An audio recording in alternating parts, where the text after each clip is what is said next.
Welcome sa Dries TV. Kung interesado ka sa ganitong news, huwag kalimutang isubscribe ang ating YouTube channel. Maraming salamat! Welcome back again sa ating YouTube channel mga kakimpaw, and sa update natin ito ang pag-uusapan natin ay tungkol sa mga importanteng kaganapan kina Kim and syempre kay Paolo Abilino. So meron tayong mahalagang topic na tatalakayin mga kakimpaw. Ito ay tungkol nga po sa naging sagot ni Chinita Princess sa mayamang manliligaw. And syempre pag-uusapan din natin itong panibagong statement na inilabas ni Kim Chu sa kanyang social media account na pinagpipiestahan ngayon sa mundo ng social media. So lahat tatalakayin natin ng tungkol dito, pero bago po ang lahat, maraming salamat po sa inyong patuloy na pagsuporta at pagsubaybay sa mga daily update natin. Kaya naman bilang pasasalamat, narito po ang isang napili kong komento patungkol ito sa naging previous update. Mula ito kay Ginang Mila Borja. Sabi niya po, Ma'am dear, ang mga ex ni Kim na dalawa na iniwan nila si Kim, kaya nagsulputan na sila na bumalik kay Kim, wala na silang maasahan kay Kim, may Paulo na sila. Sorry na lang sa mga ex ni Kim, masaya na sa buhay si Kim kay Pau, mag-asawa na silang dalawa. Maraming salamat po sa inyong komento. Ginang Mila Borja, correct, tama po kayo sa inyong mga binitawan po na salita. Wala na pong space, sarado na po ang puso ni Chinita Princess dahil meron na pong nakaakop pa dito mga kakimpaw. Kung bagay no, hindi na po rent yung puso ni Kim Chu, kundi ito po ay nakuha na mga kakimpaw ni Paulo. Paulo na talaga namang iingatan, mamahalin ng sobra, and syempre, iingatan yung feelings ni Chinita Princess para maibigay yung ultimate happiness na deserve ni Kim Chu. Sabi nga po ni Kim, 'di ba, na ngayon na-realize niya na mas importante daw talaga yung mas mahal siya kesa mahal niya mga kakimpaw yung lalaki. Pagka kasi ganito mga kakimpaw ang mga binibitawan na pong salita, gusto niya na mag-asawa. Gusto na niya ng seryoso po na makakasama sa buhay, yung hindi siya iiwanan. Kaya nga sabi niya, ang gusto ko, mas mahal ako ng lalaki kesa mas mahal ko yung lalaki. Meaning mga kakimpaw, ayaw niya na po talagang mawalay pa kay Paulo. And pinaramdam na kasi ni Paulo yung genuine na happiness at pagmamahal. Kaya ngayon lang po na-realize ni Kim Chun na dapat pala ganun yun. Dapat pala mas mahal ako kaysa mahal ko ang isang tao. Kaya naman salamat sa buhay ni Paulo Abilino dahil meron pong nagpapasaya at nagmamahal at nagbibigay inspirasyon ngayon kay Chinita Princess. So maraming salamat po sa inyong komento. Ginang Mila Borja, God bless po at mabuhay kayo. So eto na nga, pag-usapan na natin ang mga balita po na nakalap natin sa update na to. At unahin na nga nating pag-usapan, eto pong panibagong statement ni Chinita Princess. So bukod pa po ito mga kakimpaw sa pag-congratulation message niya para po sa The Alibi, after po niyan, meron pa pala pong ganito. Sabi po ni Kim, to my dearest Kim, Team KCG official family, Kimmers, thank you from the bottom of my heart for all your love, time, effort, and unwavering support during this year. Show Drama Awards, knowing that we more than double the votes from my winning year in 2024 is already something worth celebrating.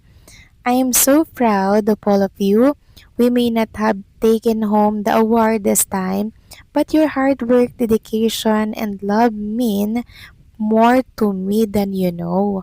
Maraming salamat sa bawat boto at sa bawat oras na inilaan ninyo. So sweet naman mga kakimpaw ng pagbati po at pasasalamat na binitawan ni Chinita Princess. Talagang lagi po siyang nagpapasalamat sa maliit, sa mga malaki man yan.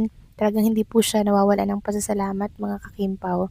Kaya ang sarap mahalin at suportahan ni Kim Chu. Samantalang next topic naman, talakay naman natin mga kakimpaw ang tungkol naman po dito sa mayamang manliligaw na kung saan ay meron nga pong sagot daw dyan si Chinita Princess. Diba nauugnay po si Kim kamakailan sa isang mayaman po or bilyonaryong Chinese businessman. So meron pong sagot dyan si Kim Chu mga kakimpaw dahil meron siyang naging pahayag ukol dyan. Ayon nga dito sa lumabas na write-ups, Kim Chu pa sa mayamang manliligaw. Hindi pera ang basihan daw po ng pag-ibig. Muling naging usap-usapan si Kim Chu matapos may ugnay kamakailan sa isang mayamang Chinese businessman. Gayunman, muling binalikan ng mga netizen ang dati niyang pahayag kung saan nilinaw niyang hindi siya madaling maakit sa yaman, mamahaling regalo o katayuan sa buhay ng isang tao. Ayon kay Kim, hindi kailanman naging sukatan ng kanyang pagmamahal ang dami ng pera o mamahaling bagay na natatanggap niya. Para sa aktres, mas mahalaga ang pagkakaroon ng respeto, tiwala at tunay na pagmamahal sa isang relasyon kaysa sa material na bagay. Dahil dito, maraming tagahanga ang nagsasabing hindi dapat bigyan ng mali siya ang pag-uugnay sa kanya sa sino mang negosyante. Para sa kanila, ilang beses nang ipinakita ni Kim na mas pinapahalagahan niya ang ugali at pagkatao kaysa sa estado ng buhay ng isang tao. Sa kabila ng mga lumulutang na isyu, nananatiling tahimik si Kim tungkol sa kanyang personal na buhay at mas nakatuon sa kanyang trabaho at mga paparating na proyekto. Patuloy rin ang suporta ng kanyang mga tagahanga sa anumang desisyon sa kanyang gagawin. So noon pa man ang dami ko na pong naririnig na mga kakimpaw na meron pa nga pong nagreregalo kay Kim Chu na mga mamahalin pong bagay pero tinatanggihan daw po yun ni Chinita Princess mga kakimpaw. Lalo na pag alam po ni Kim na ay walang pag-asa to, hindi ko to gusto, hindi ko yan mahal, kahit na mayaman, tatanggihan talaga ni Chinita Princess. Meron po talaga siyang paninindigan sa kanyang sarili, sa kanyang buhay. Nakaka-proud talaga si Kim Chu, no? Kaya po siya ay pag nagmahal, mahal niya talaga yan mga kakimpaw. Wala pong dahilan na ay mayaman kasi, mapera kasi, businessman kasi, 'di ba? Mga ganyan. Kaya naman genuine talaga yung pagmamahal na inilalaan ni Kim para kay Paulo Abilino mga kakimpaw. Kaya sana po hanggang dulo na itong pagmamahalan po nila at mauwi po sa kasalan katulad po ng ninanais natin. Kaya patuloy nating ipag-pray na si Kim and Paolo ay hanggang dulo na talaga mga kakimpaw. Dahil ito talaga yung gustong-gusto nating mangyari. So meron pang 4 years, 'di ba? 36 years old na si Kim. May 4 years pa para po sila ay makapag-decide at pwedeng-pwede pa yang magkaroon po ng baby, 'di ba? Halimbawa, makasal sila by next year.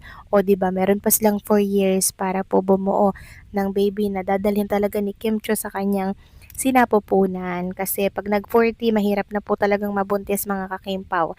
Kaya yung 4 years na natitira, syempre, sana po ay gamitin yun ni Kim Cho, 'di ba? Sa mga kapaki-pakinabang, 'di ba? Yung pagpapamilya. Pero syempre, ito advice ko lang naman. Baka sabihin ng iba, ay minamadali na naman. Hindi po. Advice lang po ito mga kakimpaw para sa ikakabuti ng pagpapamilya nilang dalawa ni Paolo. So kayo ba mga kakimpaw, anong masasabi po ninyo dito? Please comment down below.